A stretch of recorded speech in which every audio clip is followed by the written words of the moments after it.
Alors l'histoire des mobilisations de patients, elle est extrêmement forte et elle interpelle. Et c'est vrai que quand on a réfléchi à l'organisation des États généraux du Rhin, on a beaucoup regardé ce qui s'était passé dans les 20 dernières années. Et on voit bien que d'abord dans le VIH, les premiers États généraux, les États généraux des malades du cancer, ont été des moments extrêmement forts de prise de parole des patients et finalement, j'allais dire, de prise de pouvoir, en tout cas des moments où les patients ont pu avoir un peu plus de place et prendre une place qui est légitime pour eux dans un système qui jusque-là les ignorait largement. Dans l'histoire de la lutte contre le sida, au fond, il y a eu pour moi 2 événements importants. Et le premier, c'est évidemment la conférence de Denver où les personnes séropositives ont affirmé « rien sans nous ». C'est très radical.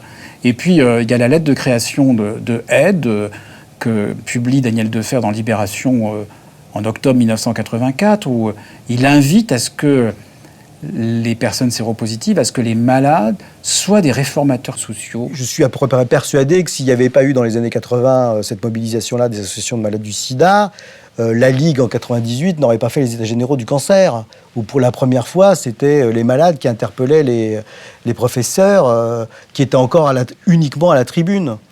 Et qui avait d'ailleurs été, pour ceux qui y ont assisté, un élément absolument extraordinaire de voir cette déstabilisation et ce renversement où ceux qui interpellaient et ceux qui, y compris, souhaitaient émettre ou émettaient des propositions n'étaient pas ceux qui étaient à la tribune, mais étaient ceux qui étaient dans la salle.